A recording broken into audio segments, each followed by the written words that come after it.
como igreja que o Senhor constituiu.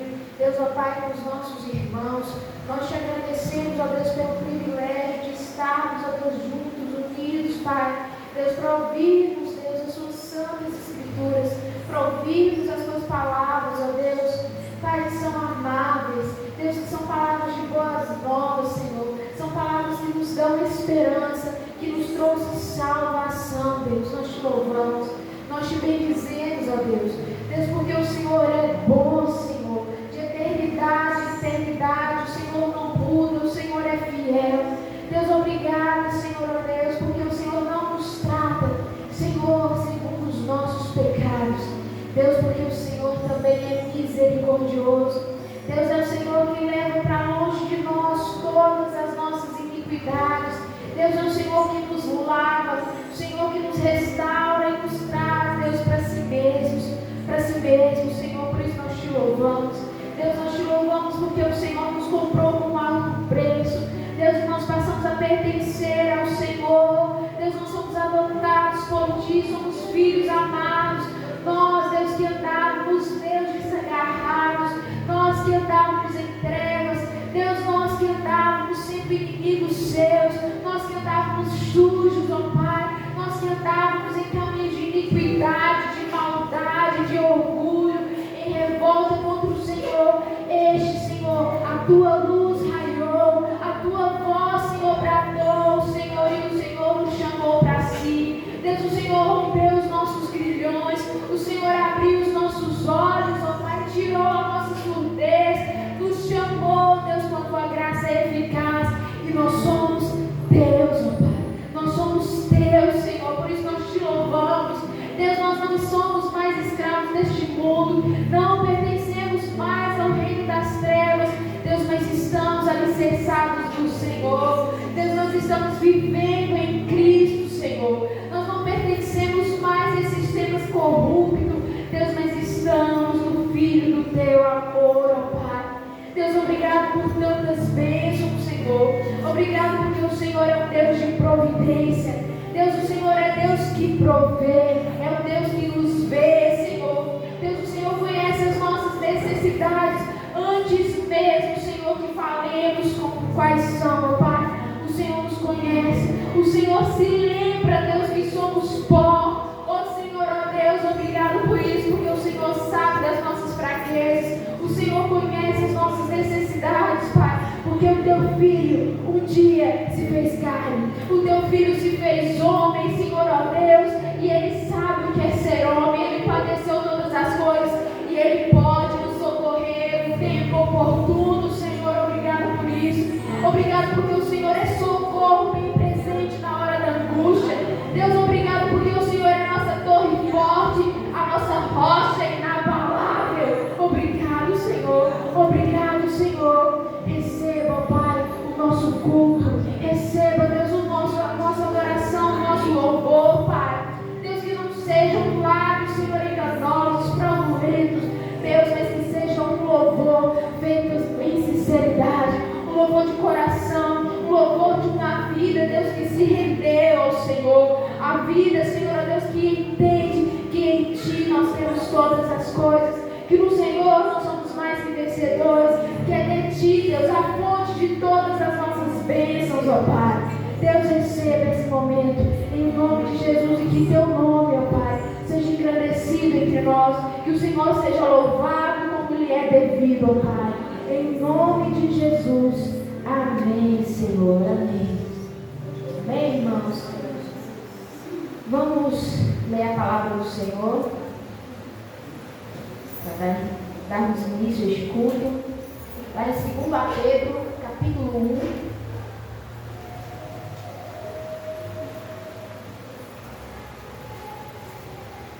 Leremos alguns versículos, começaremos com o versículo 3.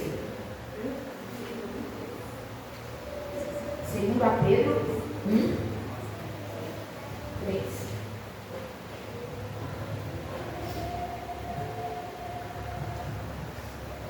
Está escrito assim: Seu divino poder nos concedeu tudo o que necessitamos para a vida e para a piedade, por intermédio do pleno conhecimento daquele que nos convocou para a sua própria glória e virtude. Aí no versículo 5 está assim: por isso mesmo, aplicando todo o vosso esforço, acrescentai a virtude à vossa fé, o conhecimento à virtude, o domínio próprio ao conhecimento, e a perseverança ao domínio próprio, e a piedade à perseverança, a fraternidade à piedade, e o amor à fraternidade. Porquanto, se essas virtudes existirem e crescerem em vós, elas não vos deixarão ociosos, nem tampouco infrutíferos, no perfeito conhecimento do nosso Senhor Jesus Cristo. Amém. Até aí. Podem se sentar. Este capítulo, esses versos, me lembram de uma história contada por um certo pregador, que ele diz assim: havia um certo homem que ele tinha um sonho na vida. Ele tinha um sonho de andar a navio. E aquele homem sempre contava que ele podia ir para toda a sua volta, e o seu sonho era esse. Nossa, eu nunca sequer entrei em um navio, queria conhecer aquilo, fazer uma viagem assim. A certo dia, esse homem então ganhou uma passagem para fazer uma viagem longa neste navio. Chegando lá, ele prepara todas as coisas, prepara sua bolsa, deixa tudo arrumadinho, leva sua mala e vai finalmente realizar seu sonho, ele entra no navio. Ele leva provisões para si que ele achou, ele acreditou que duraria os 15 dias que ele tinha recebido de viagem. Só que ele foi se alimentando, se abastecendo, e quando deu ali terceiro, quarto dia, já tinham acabado todas as suas provisões, todo o seu estoque. Aquele homem passou alguns dias, né, na força da fé, não, aguento mais um pouquinho. Só que em determinado momento ele disse: eu estou com fome, eu preciso pedir alguém de socorro aqui. Ele chegou até o moço e falou assim: moço, deixa eu te explicar. Eu não tinha dinheiro nem para estar aqui, eu ganhei essa viagem de presente. Eu trouxe algumas provisões, mas elas acabaram. Será que você pode fazer um empréstimo? Eu compro as coisas que estão disponíveis aqui, é só comida boa, um banquete disponível aqui. Eu compro e depois, quando apontarmos, eu pago você. Eu faço esse empréstimo. O homem chegou até aquele rapaz e disse: ô moço, ninguém te avisou não? Como o senhor ganhou a passagem, o senhor ganhou o direito de usufruir todas as coisas que estão neste navio. Era tudo seu, era só pegar. Era tudo seu, tudo você poderia desfrutar. E esse versículo trata sobre isso. Aqui diz: tudo o que necessitamos para a vida e a piedade foi-nos dado pelo poder do Senhor. Porque Cristo falou assim: eu vim para que tenham vida e a tenham em abundância. Vida espiritual, irmãos, tem que ser frutífera, tem que ser abundante, porque não é fruto do nosso esforço. Já nos foi dado, a provisão é nossa, o banquete é para nós. O crente não tem que ter uma vida espiritual raquítica. Nós vemos aqui uma série de virtudes que têm que ser acrescentadas à fé. Ou seja, quando dá-se o início à conversão, essa conversão ela é frutífera. Vai sendo acrescentada à fé virtudes espirituais que nos fazem assemelhar-nos cada vez mais com Cristo. Se nós hoje cremos no Senhor Jesus, nós vamos adquirindo para nós paciência, perseverança, persistência, amor, longanimidade, porque vida espiritual, vida com Deus, é vida abundante. Provisões já não foram dadas para isso, para viver de modo agradável ao Senhor. Amém? Vamos começar a louvar ao Senhor. Que você se lembre que esta noite você marcou um encontro mais do que seu irmão. Melhor do que ver as carinhas dos irmãos é sentir a presença de Deus. É com Ele. Primeiro nós marcamos um encontro. Amém? Nos louvar. Quem puder se colocar de pé para adorarmos ao Senhor.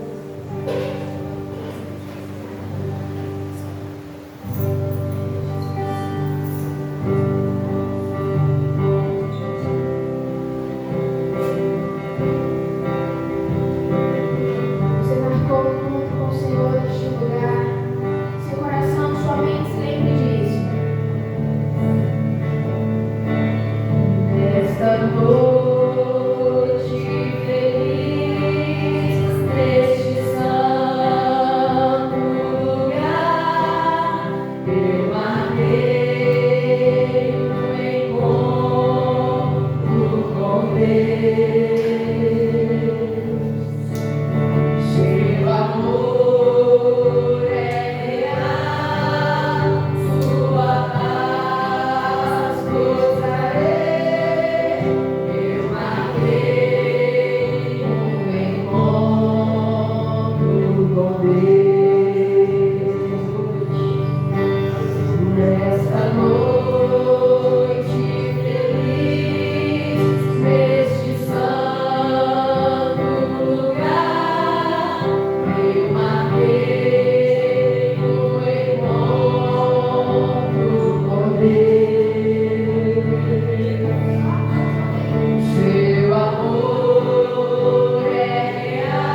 produzem para nós um eterno peso de glória que não pode ser comparado.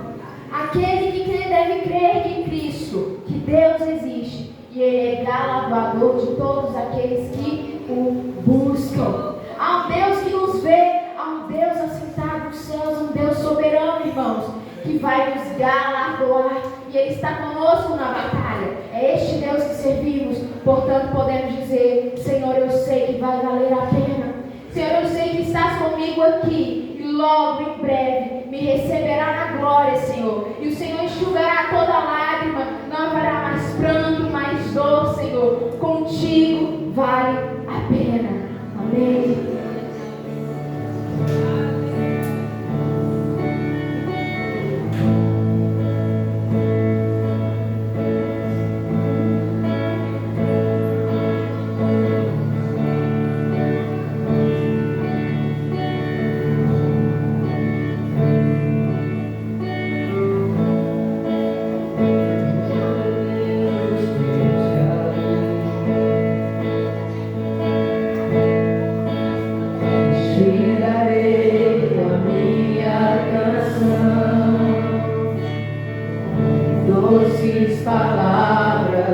Caminhos.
Isso me leva mais perto de ti,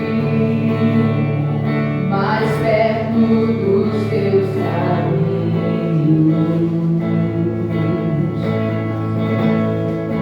E ao redor de cada esquina, em cima de cada montanha, eu não procuro por coroas ou pelas águas das fontes.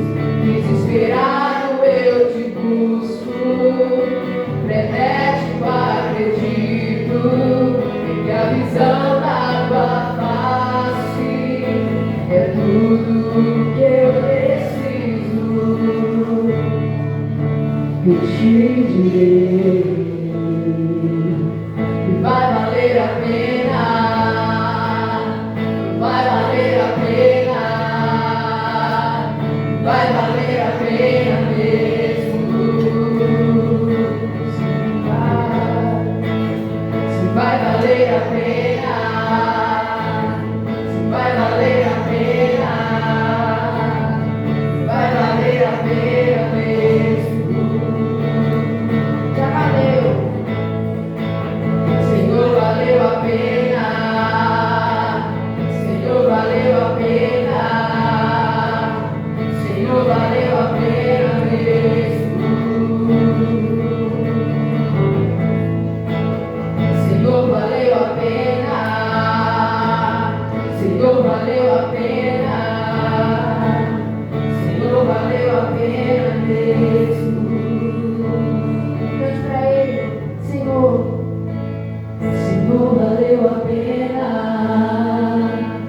Senhor, valeu a pena. Senhor, valeu a pena mesmo. Senhor, valeu a pena. Senhor, valeu a pena. Senhor, valeu a pena mesmo. Amém, Jesus, amém. No Senhor descobrimos o propósito de toda a nossa existência, que é glorificar ao Senhor, que é louvá-lo e bendizê-lo e encontrar prazer na sua presença. Senhor, se não for para te adorar, para que eu nasci, Senhor, eu nasci, eu tenho certeza disso, que é para estar aos seus pés, Senhor, te louvando e te bendizendo.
propósito de existência. Deus, nós não andamos, ó Pai, desesperados, Deus, forjando para nós falsos propósitos, ó Pai, propósitos e ilusões, Senhor, que passam, Senhor, que se desfazem, Senhor, na primeira batalha, mas nós temos um propósito eterno, que é glorificar o Teu santo nome, Senhor, e viver, Deus, em prazer diante da Tua presença.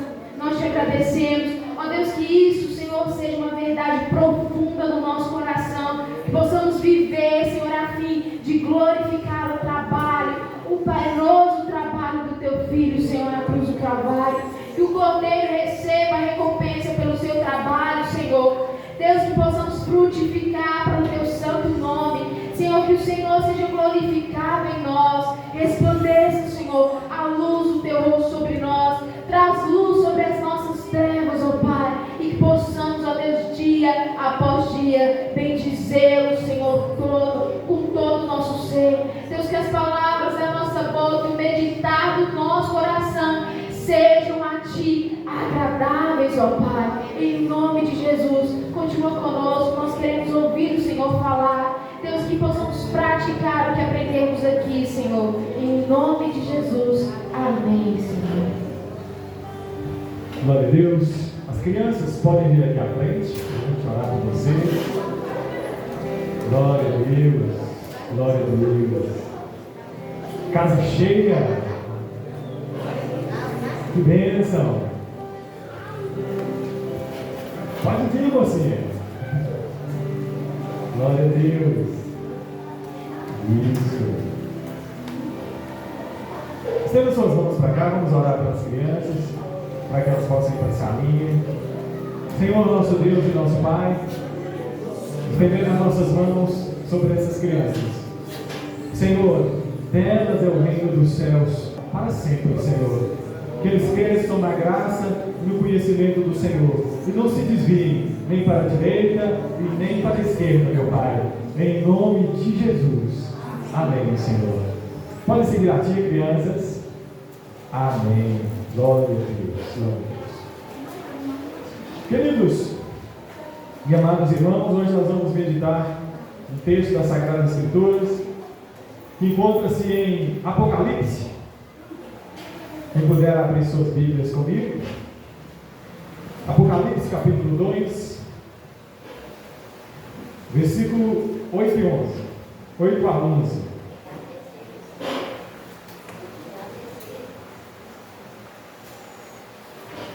Nós estamos meditando na série Cartas às Igrejas de Apocalipse. Nós estamos agora meditando na carta à igreja de Esmirna.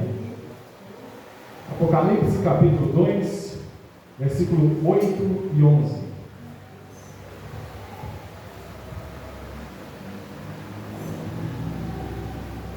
Amém? E ao anjo da igreja em Esmirna escreve: Isto diz o primeiro e o último, que foi morto e reviveu. Conheço as tuas obras, a tribulação, a pobreza, mas tu és rico. E a blasfêmia dos que a si mesmos se dizem judeus e não são, mas são sinagogas de Satanás. Nada temas das coisas que hás de padecer. Eis que o diabo lançará alguns de vós na prisão, para que sejais tentados, e tereis uma tribulação de 10 dias. Ser fiel até a morte, e dar-te-ei a coroa da vida. Quem tem ouvidos, ouça o que o Espírito diz às igrejas. O que vencer não receberá o dano da segunda morte.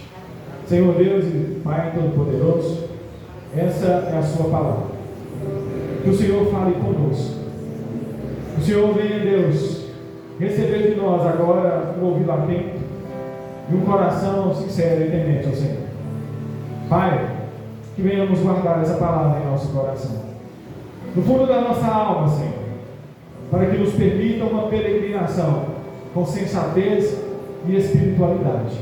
Abençoe meus irmãos, que ao voltarem para casa, voltem transbordantes de esperança e de alegria, sabendo que o Senhor venceu por nós. Em nome de Jesus. Amém, Senhor. Cantemos esse último hino.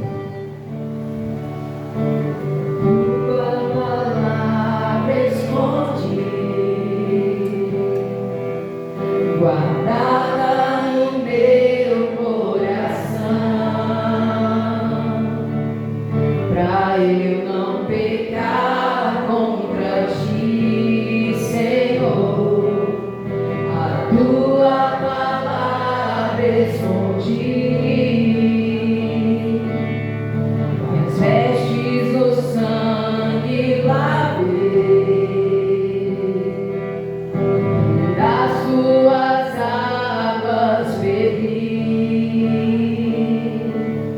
pra ser uma oferta agradável a ti, minha vida a ti consagrei. Meus dons e talentos são pra te servir, meus dons preciosos são teus. Não vejo razão da minha vida sem ti. Tu és meu Senhor e meu Deus. Assim como o fogo refina o ouro, vem tua obra em mim completar, até que o mundo possa ver tua glória em meu rosto brilhar, até que o mundo possa ver tua glória em meu rosto brilhar.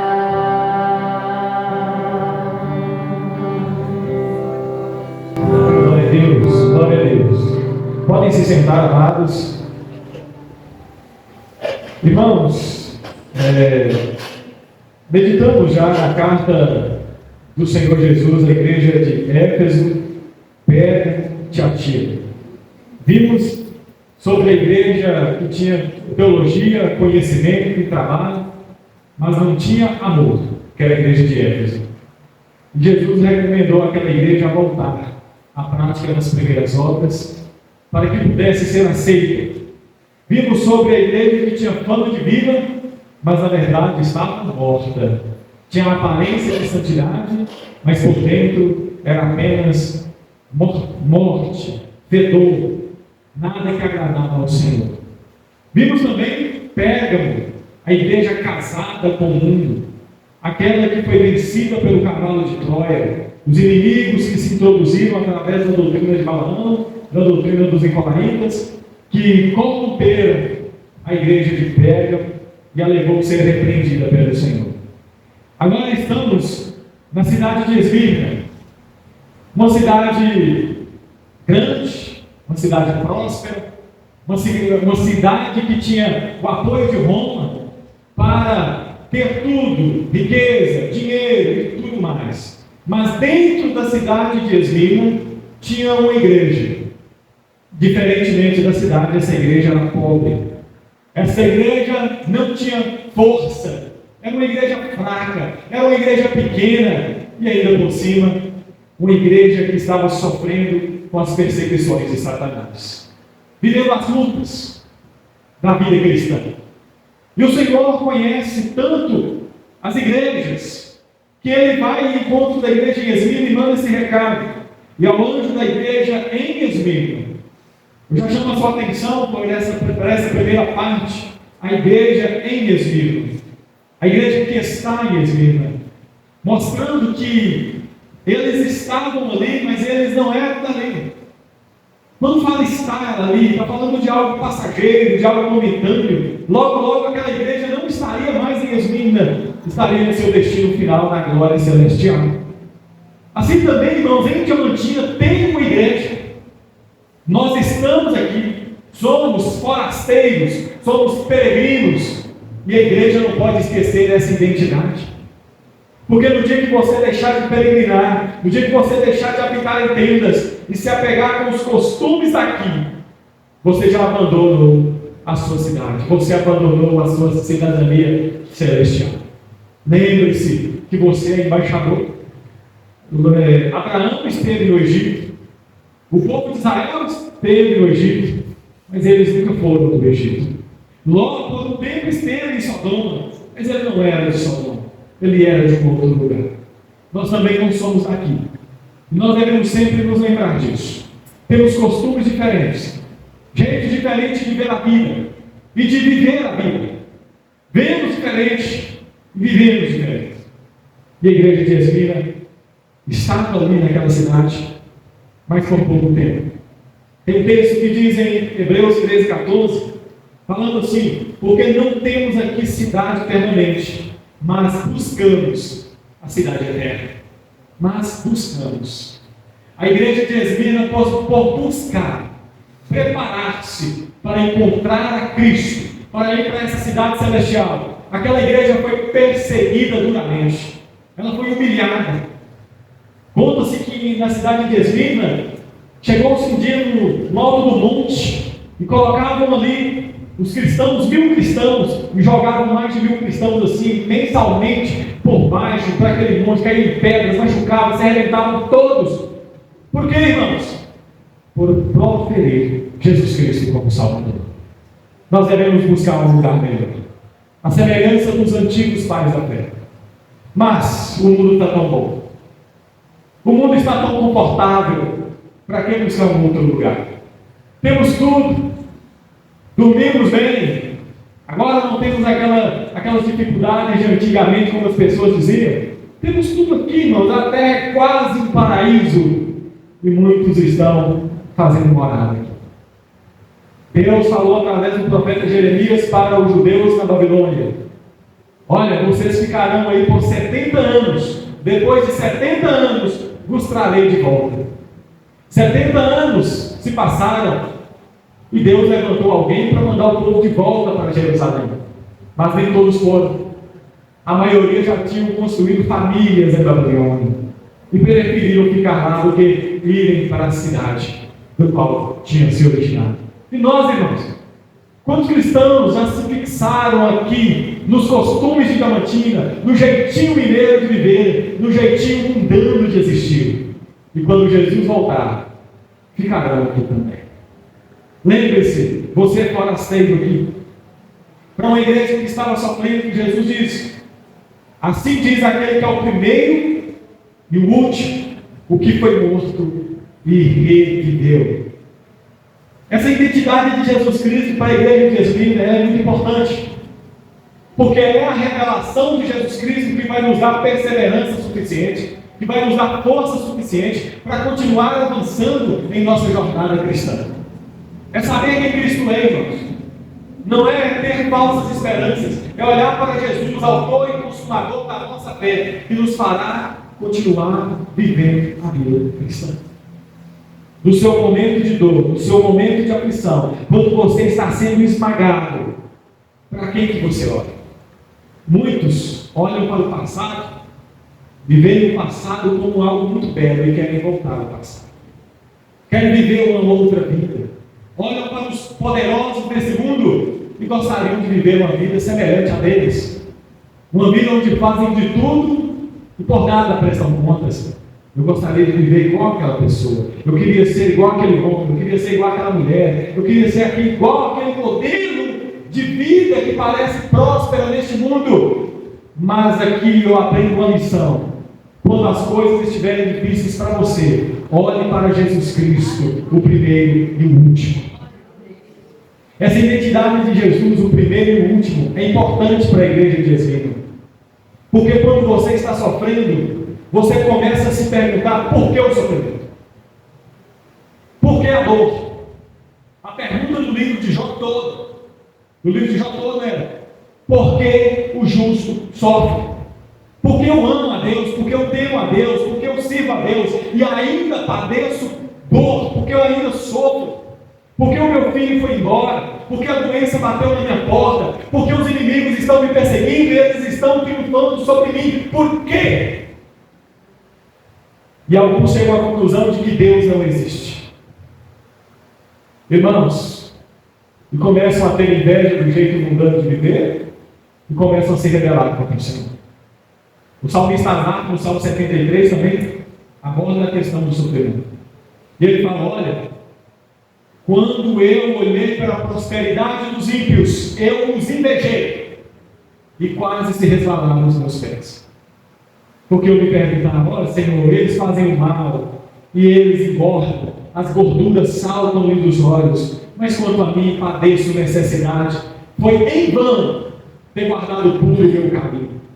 No momento da dor, no momento da aflição, quase chegamos a essa conclusão.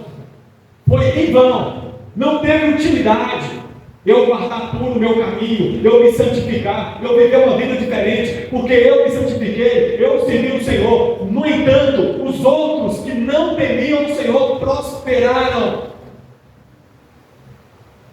Queridos irmãos, Jesus se apresenta como o primeiro e o último. Ele está dizendo que Ele está no controle da história. Ele está dizendo para a igreja de Esmirna: olha, tudo começou em mim, e tudo um dia vai terminar em mim. Todas as vidas começaram comigo, e todas voltaram para mim. Você não é uma folha seca jogada ao vento. A sua vida não está jogada ao acaso. Há um Senhor, irmãos, que controla a história. Nada acontece sem a autoridade dele. E quando você entender que Deus ele controla cada detalhe da sua vida, aí você entenderá e descansará nas mãos desse Deus poderoso. Porque enquanto você achar que as coisas dessa vida acontecem por um acaso, você estará sujeito a todo tipo de sofrimento, de ansiedade. Até um pardal só é vendido por causa dele. Se ele não quiser, não é vendido. A dor vem sobre você porque ele quer que venha. Se ele levou o seu filho embora, se a doença veio na sua porta, foi porque ele quis. Ele chegue à conclusão nessa noite, como Jó chegou: eu sei que tudo podes, e nenhum dos teus planos pode ser frustrados. Ele é o primeiro e ele é o último. O princípio da criação de Deus é Jesus Cristo. Os maglicistas dizem que o motor da história, que o que fazem a história acontecer, é o proletariado, são as revoluções do proletariado. Os pobres se rebelam contra a elite, e assim sempre vai criando revoluções, guerras, e a história vai mudando e vai melhorando. Irmãos, mas nós não cremos assim. Quem controla a história, o motor da história humana, da nossa vida e da vida de todos os seres, é o Senhor Jesus Cristo. Ele controla tudo. É Deus que determina o que vai acontecer na história. Quando Jesus estava diante de Pilatos, ele falou: ó Pilatos, você só está onde está porque do céu você recebeu. Deus está no controle. Eu estive morto e agora estou vivo. Igreja de Esmirna, a vida parece curta, o sofrimento está parecendo intenso. Então entenda que nossa história não termina na sepultura. Haverá ressurreição. Porque como Jesus ressuscitou, nós também ressuscitaremos, irmãos. Ressuscitaremos. A igreja de Esmirna estava sendo perseguida e perseguida até a morte. O sangue seria derramado, cabeças rolariam no meio da cidade de Esmirna. No entanto, Jesus Cristo um dia voltaria e ressuscitaria aqueles irmãos. Se você não pensar e não ter isso em sua mente, você vai ser o mais miserável dos homens. Quem disse isso não fui eu, foi Paulo. A igreja de Corinto abandonou a peregrinação, abandonou a cruz e começou a experimentar os prazeres da cidade de Corinto. Aquela igreja começou a experimentar a comida sacrificada aos ídolos, começou a esbanjar na sexualidade como o mundo, viver como o mundo, praticar sexo como o mundo praticava. Até dentro da igreja teve um jovem que adulterou-se com a mulher do pai, com a madrasta. E aquela igreja estava toda corrompida pela imoralidade sexual, porque eles estavam esbanjando os alimentos dos ídolos, estavam aproveitando tudo que tinha dentro daquela cidade. E eles tinham um lema para a vida deles: aproveite o dia, comamos e bebamos, porque amanhã morreremos. Se a vida é curta, então vamos aproveitá-la ao máximo. Jesus veio para nos dar a vida e nos deixar fazer o que quisermos. E aquela igreja estava esbanjando e aproveitando o que podiam aproveitar, enquanto o corpo estava no vigor, bebendo, e aproveitando tudo que tinha nessa vida. Mas o apóstolo Paulo vem e escreve em 1 Coríntios 15 dizendo: mas Jesus ressuscitou. Se vocês esperam em Cristo para essa vida, vocês são os mais miseráveis dos homens. Jesus não morreu na cruz para que você tivesse uma vida boa aqui. Jesus não morreu na cruz para que você tivesse prazer aqui. Jesus não morreu na cruz para que você tivesse prosperidade nessa vida, mas morreu na cruz para abrir a ponte para você viver a eternidade com Deus. Eu estive morto e ressuscitei. Irmãos, a ressurreição de Cristo ela traz duas mensagens: uma gloriosa para quem morrer com Ele, e uma tenebrosa para aqueles que morrerem sem Ele. Porque Ele vai ressuscitar os crentes para andar com Ele para toda a eternidade. Os cristãos receberão a recompensa do seu laborioso trabalho, mas os ímpios também serão ressuscitados, serão julgados e serão condenados para toda a eternidade. De que lado você vai querer viver? Então essa mensagem é para a igreja de Esmirna. Olha, eu ressuscitei, eu estou vivo, então não se entregue, não desanime, continue na sua peregrinação. Depois ele vem e diz: conheço as tuas obras, sua tribulação, sua pobreza e a blasfêmia dos que se dizem judeus e não são, mas são sinagogas de Satanás. Primeiro, conheço as suas obras. Eu conheço o seu trabalho. Nosso trabalho do Senhor não é vão, querido. Para todas as igrejas o Senhor diz: eu conheço o seu trabalho. Eu conheço o seu esforço. Eu conheço a sua dedicação e um dia você receberá recompensa. Eu conheço a sua tribulação. Eu conheço a pressão intensa na qual você está vivendo. Eu conheço o quanto você tem sido pressionado para soltar a mirra, o perfume, o cheiro suave que chega diante do Senhor. Irmãos, e nós cristãos, quantas vezes somos pressionados, esmagados? Mas eu quero dizer para você que o sofrimento, a tribulação, ela já foi prometida pelo Senhor. No mundo tereis aflições. Eles, pensando em fazer serviço a Deus, vos matarão e vos perseguirão. Em Atos dos Apóstolos diz que por meio de muitas tribulações nos cabe herdar a vida eterna. E você aí querendo viver uma vida toda em paz. A tribulação ela é prometida, a tribulação é certa. No entanto, a tribulação ela produz em nós perseverança. Ela produz em nós maturidade. O Senhor falou certa vez em Filipenses que fomos chamados não somente para crer nele, mas também para padecer por ele, para sofrer por Cristo. Irmãos, não reaja ao sofrimento como um mundano reagiria. Jesus ele sofreu tanto, Jesus ele padeceu tanto, ele apanhou na face, colocaram uma coroa de espinhos sobre sua cabeça, cortaram suas costas com um chicote. Mesmo assim, ele não abriu a sua boca, ele se entregou a Deus que julga retamente. Mas a igreja de Esmirna, eu conheço a sua tribulação, não sou indiferente à sua dor. Tudo que você tem passado, eu passei também. Você foi traído, eu também fui. Foi abandonado, eu também fui. Sua família te negou o que você mais precisava, eu também sofri desamparo pela minha família, mas eu venci o mundo. E vocês também vencerão. Não desista, irmãos, da vida cristã. Seja pressionado, mas seja pressionado debaixo das mãos do Senhor. Cada lágrima, cada oração, o Senhor tem anotado diante dele. É o que ele disse para Malaquias: diante de mim há um memorial para aqueles que sofrem, para o justo, para aqueles que me servem. Conheço a tua pobreza. Pensa numa igreja que não tinha muita coisa. Aquela igreja não tinha status social. Para congregar tinham que ir para os montes, para algumas cavernas, para buracos debaixo da terra. Irmãos, e aquela igreja sofria pobreza, não era rica como a igreja de Laodiceia. Perante o mundo, a igreja de Esmirna era pobre, mas diante do Senhor ela era riquíssima. A pobreza, a riqueza, isso é muito relativo, irmão. Porque eu tenho visto que geralmente aqueles que mais têm são os que menos são.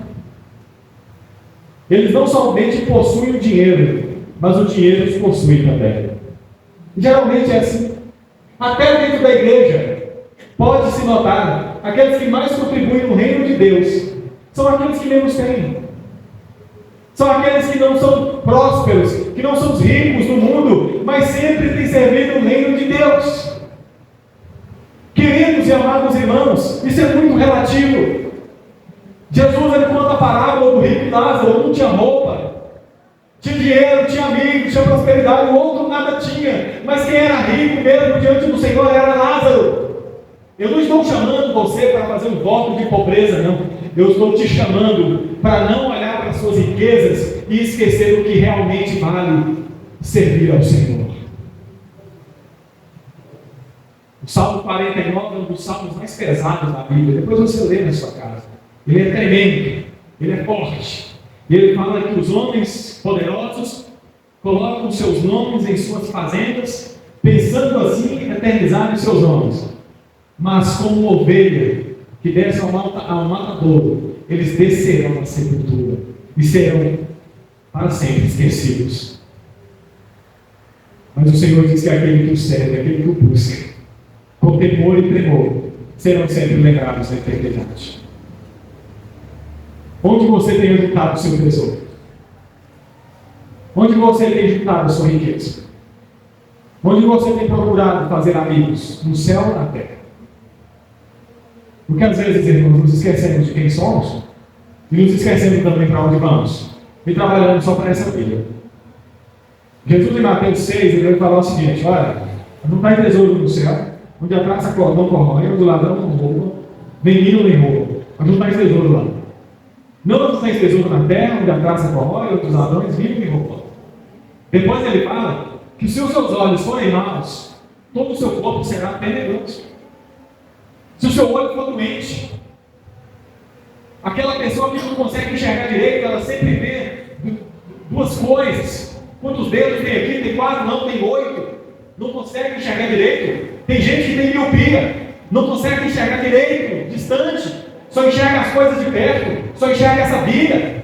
Mas nós não podemos olhar para o céu e olhar para a terra ao mesmo tempo. Não tem como, irmão, não tem como servir a dois senhores. Ou servimos a Deus ou servimos ao dinheiro. Ou servimos a Deus ou servimos ao mundo. Precisamos fazer uma escolha. Nós temos que estar dispostos a perder tudo por amor de Cristo, porque a igreja de Esmirna estava perdendo dinheiro, estava perdendo direito de cidadania, estavam perdendo propriedades e inclusive perdendo sua própria vida. Aqueles irmãos estavam sofrendo, mas o Senhor diz: eu conheço a sua pobreza. Tudo que você faz, tudo que tem sofrido, eu estou registrando tudo aqui. E você vai ter que largar. Você vai ter que largar. Faça a sua escolha, querido.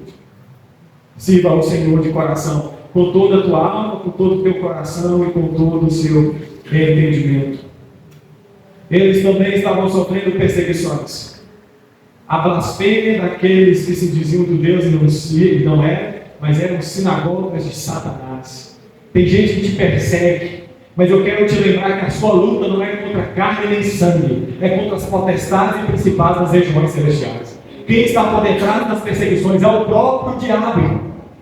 É a sinagoga do diabo. A nossa vida, ela não é só material, ela não é natural, ela é espiritual. Se um caluniador se levantou-se para falar mal de você, para inventar conversa com o seu nome, em vez de ir lá brigar, retribuir olho por olho, dente por dente, entra no seu quarto e ore ao Senhor em secreto e peça a Deus para quebrar tudo isso, quebrar a mentira, quebrar a calúnia, quebrar o engano e ainda ganhar o coração daquela pessoa para o Senhor. Aquela igreja estava sofrendo por causa da perseguição da sinagoga de Satanás. Eles estavam entregando a igreja nas mãos dos inimigos. e os romanos matavam os cristãos. Qual seria o seu desejo, irmão, irmã? Se você visse seu filho, sua filha, diante de um tribuno romano, e ele falar assim para você: negue a Cristo, ou então eu mato o seu filho diante de você.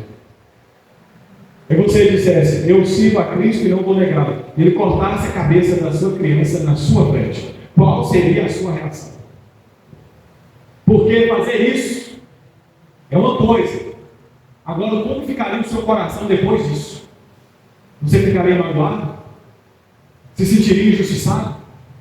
Você retribuiria o mal com o mal? Você deixaria de correr a maratona cristã? O Senhor nos chama para olhar para Ele e continuar correndo, porque a nossa vida não termina nessa escritura. Eu conheço a blasfêmia que estão levantando contra vocês, eu conheço a sua perseguição. Quero dizer, nada acontece a você que Deus não sabe. Entregue ao reto juiz que julga retamente. Um dia Ele vai cobrar de cada pessoa, a cada palavra que disse, mas vai ser na eternidade, irmãos. Nosso julgamento ele é tão pequeno e ele é tão breve. E ele é só por aparência. Mas o Senhor ele julga retamente, porque ele avalia a ação e também a intenção do coração. Você acha que um dia Deus não vai julgar Anás e Caifás? Você acha que um dia o grande Pilatos não estará diante do Senhor sendo julgado por ele?